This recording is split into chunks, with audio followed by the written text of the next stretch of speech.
So hello everyone, I am Akash Gaur. Welcome back to unit medical lecture. नया topic discuss करने वाले heal pen.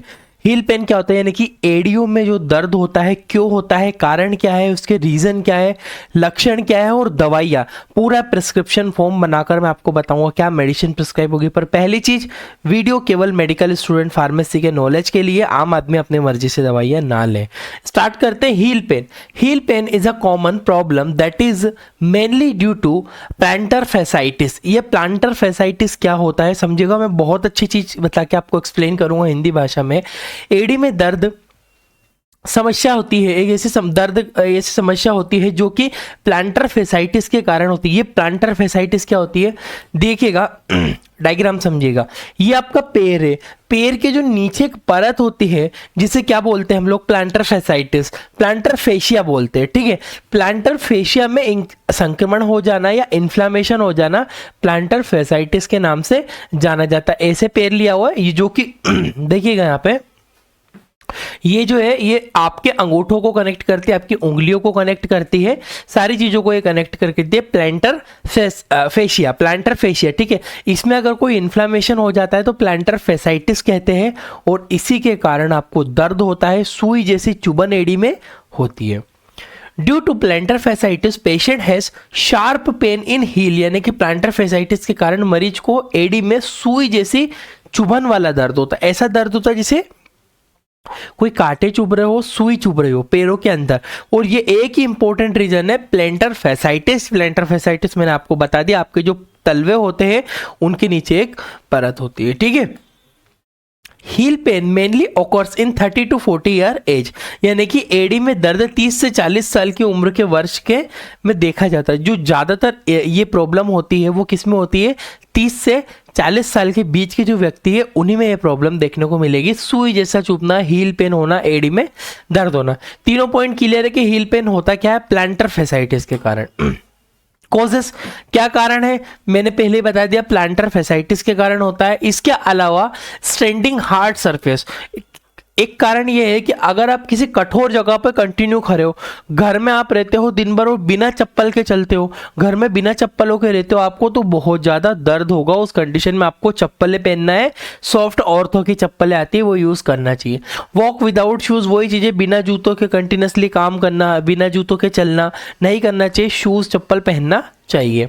Obesity, अधिक मोटापा, अब अच्छा एक चीज बोलोगे कि पहले के लोग तो चप्पलें पहनते ही नहीं थे, उनको तो दर्द होता ही नहीं था। बिल्कुल पहनते थे, उनको भी पेन होता था, ये प्रॉब्लम उनमें भी थी।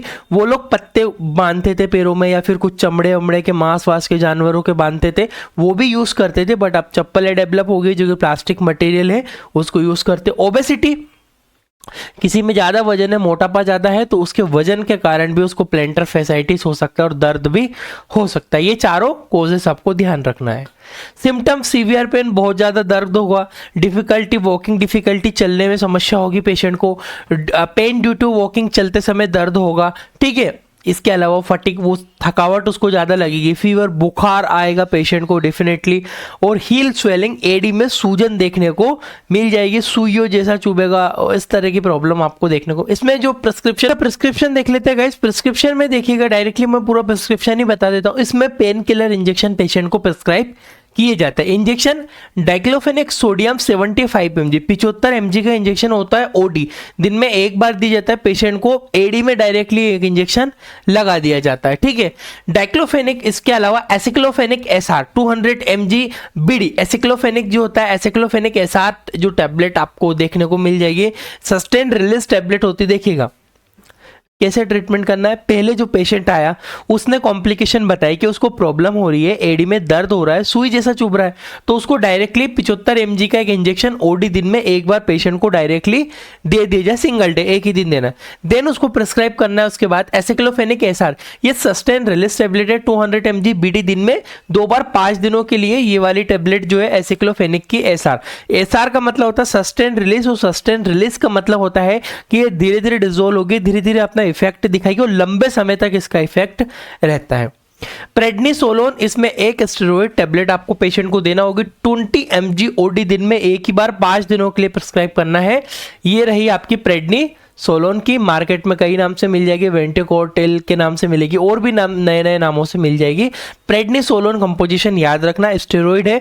ये टेबलेट ओडी दिन में एक बार देना है। इसके अलावा वोलेटेक जेल आता है, बीडी यानी कि जेल आपको देखने को मिलेगा, ये रहा, ठीक है। वोलेटेक जेल आता है, इसमें क्या होता है, डाइक्लोफेनेक होता है। इसके अलावा इसमें और कंपोजिशन, ये पेन किलर जेल है जो कि एडी के ऊपर 2 बार 3 बार पेशेंट को अप्लाई करना होता है दिन में। इससे पेशेंट को कंप्लीटली रिलीफ मिल जाता है। तो डाइक्लोफेनेक का इंजेक्शन फर्स्ट डे लगा के खत्म कर देना है, फिर उसको टेबलेट फॉर्म पे स्विच कर देना है 5 दिनों के लिए। Aceclofenac SR sustain release tablet BD, prednisolone जो है टेबलेट दी जाती है, इंजेक्शन फॉर्म यूज नहीं करना है इसमें। और वेटिलेक का जेल आपको इस्तेमाल करना है, दिन में 2 बार 3 बार एडी में लगाना होता है। ये आपका पूरा प्रिस्क्रिप्शन बनेगा एडी में दर्द का। इस तरह से और भी डिटेल से प्रिस्क्रिप्शन अगर आपको देखना हो तो आप हमारी एप्लीकेशन डाउनलोड कर, डिस्क्रिप्शन कमेंट बॉक्स में एक लिंक है, वहां से आपको सारी डिटेल मिल जाएगी, नोट्स वगैरह सब कुछ। Thank you for watching guys, आपका अपना इंडियन मेडिकल लेक्चर।